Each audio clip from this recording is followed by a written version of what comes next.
everyone, myself Sowmya, Assistant Professor in CSE AIML Department, MLR Institute of Technology. In this video, we are going to discuss about Ethereum construction.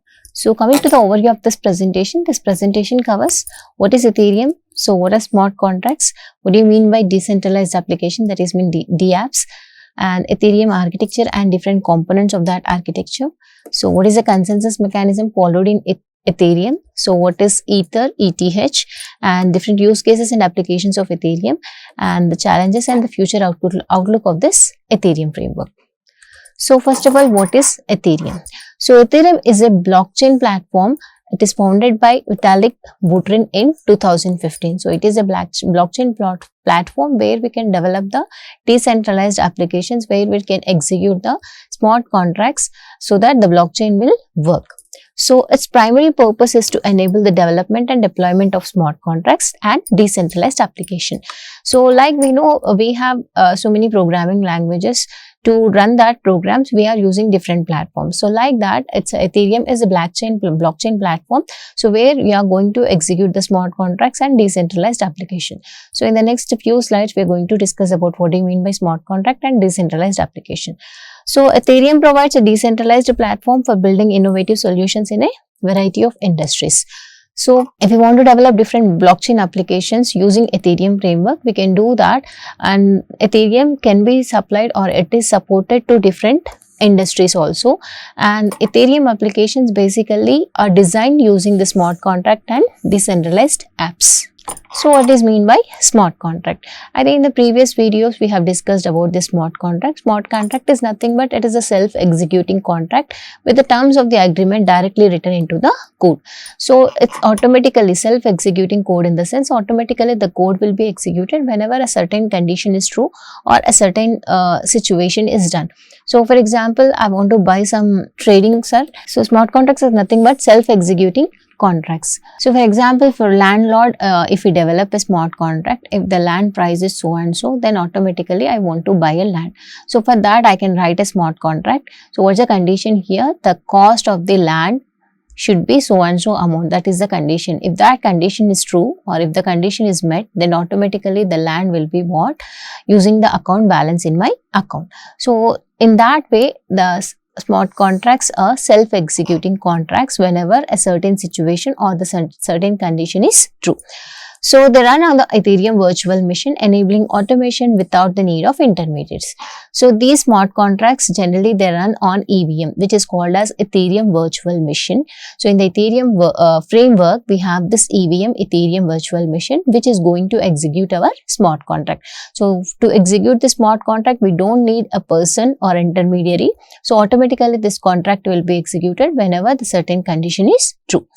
So smart contracts enhance the transparency, security, efficiency in various processes. As it is a blockchain thing, so it of course follows all these features: transparency, security and efficiency. Coming to the DApps, decentralized application. So decentralized applications are the applications that run on a decentralized network such as Ethereum. So what are the applications you are running on the Ethereum that you are calling as decentralized application? In the short form, you're calling as DApps.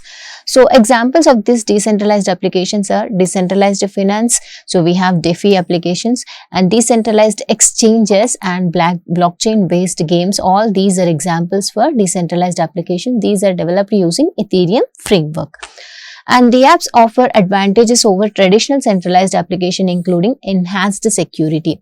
So we have so many traditional centralized applications where we don't have security, where we don't have transparency. That's the problem with the centralized application. So, but this DApps is not centralized, it follows blockchain.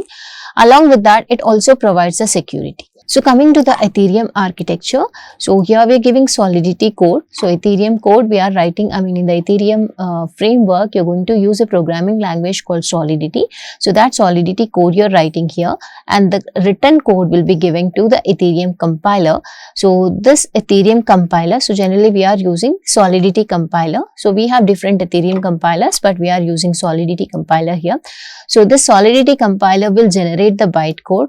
So like Java. So if I give the program to the compiler, Java compiler, then it will give the Java bytecode. In the same way, if I give the Solidity code to Ethereum compiler, it will give the EVM bytecode, Ethereum Virtual Machine bytecode, and that bytecode will be given to Ethereum Virtual Machine EVM. That will execute that bytecode and it will generate the output. But coming to Java, so for Java C, the Java compiler, you're giving the Java code, it will generate the bytecode, Java bytecode, and that bytecode will be given to the JVM. So Java Virtual Machine. So here also same thing, but instead of Java, here you're using Ethereum. So the Ethereum compiler will take the Solidity code and it will compile and it will generate the EVM bytecode, and that EVM bytecode will be given to the Ethereum Virtual Machine. So there it will execute the smart contract. See here, deployed smart contract. So in this Ethereum Virtual Machine, it contains different blocks, and each block will contain the different smart contracts. So these smart contracts are automatically executed whenever certain triggers, certain conditions are true. So here in Ethereum Virtual Machine is not only completely sandboxed but also completely isolated. So what do you mean by isolated? That means the currently running on the code which is running on the EVM has no access to the network or the file system. So it doesn't have any access to other file system in the EVM. So it is independent, it is isolated. And Solidity, what is Solidity? Solidity is a high level programming language. It is used for writing smart contracts on the Ethereum blockchain. So in the previous architecture, we have given the Solidity code. So this Solidity code is nothing but Solidity is a high level programming language which is similar to JavaScript. So here we are going to write the code and that will be executed by the EVM. So it is similar to JavaScript and easy to learn for developers, and it is also object oriented programming language. And some of the key features of Solidity are data types, functions, inheritance, modifiers, so all of which enable developers to create complex smart contracts. So like other object oriented programming languages, so this Solidity also have different features like inheritance, functions and modifiers. Using these features, we can develop the smart contracts. So coming to the Ethereum compiler. So the Ethereum compiler is a tool that translates Solidity code into the bytecode which can be executed by the EVM. So the compiler takes the Solidity source code as input and generates the bytecode, which is essentially a low level representation of the smart contract instruction. So in the diagram we have seen Ethereum compiler. So we know the compiler is nothing but it will convert the high level code into the low level code. So here also the high level programming Solidity code will be given to the Ethereum compiler.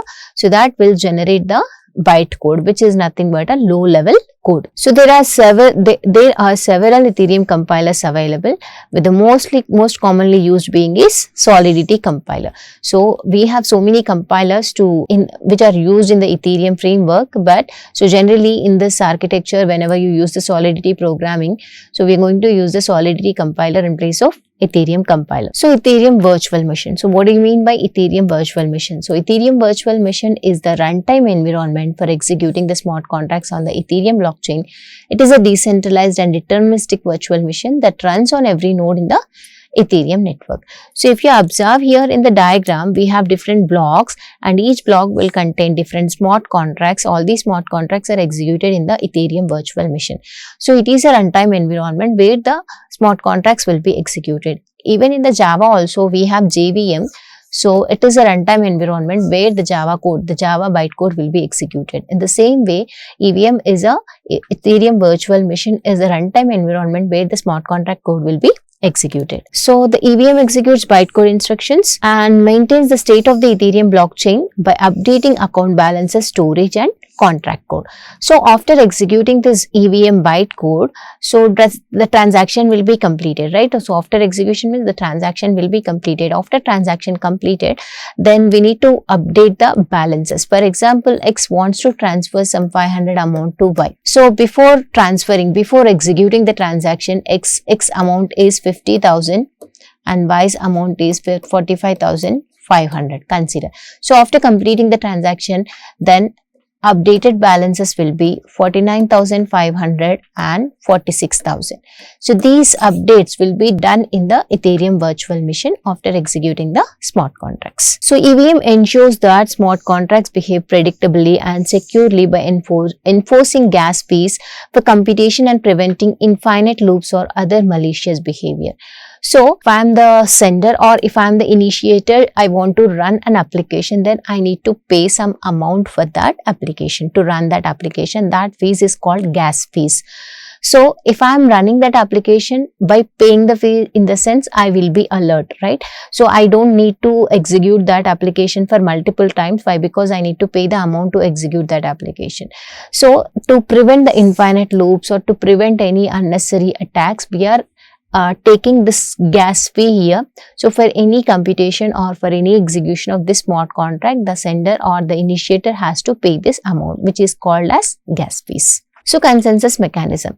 So in the normal blockchain network, we have seen the consensus mechanism. As blockchain is a decentralized, there is no central authority to take the decision whether the node is correct, whether the transaction is correct or not. So that's why we are maintaining a mechanism called consensus mechanism, where all the nodes will finalize whether the block is correct or not, whether the block is valid or not. That validation will be done by a process called consensus mechanism. In the Ethereum framework, so currently proof of work will be used. We know proof of work means a puzzle, mathematical puzzle will be given. Whoever solves that puzzle, the person or the node is going to validate the block. But in the latest version of Ethereum, they are using proof of stake. So proof of stake is another consensus mechanism, where if I want to validate a block, then I need to stake some amount. I need to provide some amount. By giving the amount, I am giving some nomination so that I can be the validator of that block. So ETH is nothing but Ether. So Ether is the cryptocurrency, native cryptocurrency of the Ethereum platform. So like Bitcoin, we have another cryptocurrency called Ether, which is especially for Ethereum platform. So we said that gas fees is there to execute the transaction smart contract. That gas fee will be in the form of Ethers only. And also if anyone validates a block, then some amount will be given to that validator or the node. So that amount also will be in the form of Ether only. So if it is in the normal Bitcoin, it will be in the terms of Bitcoin. So whoever validates the Bitcoin or the block, then the amount will be paid in terms of Bitcoins. Here, it will be in the form of Ethers. So it is used to pay for transaction fees, computational services, and as a medium of exchange with the Ethereum ecosystem. So I can also transfer some Ethers from one account to other account also. So coming to the use cases and application, we have so many use cases and applications for Ethereum. We have so many industries. I mean, there are so many industries where Ethereum framework is used. So it has numerous use cases and across various industries. Some examples are decentralized finance, as we discussed, DeFi, supply chain management, digital identity, gaming, hospital management. We have so many applications for this Ethereum. Coming to the challenges, as we know, even in the blockchain also we have some problems like scalability, security issues.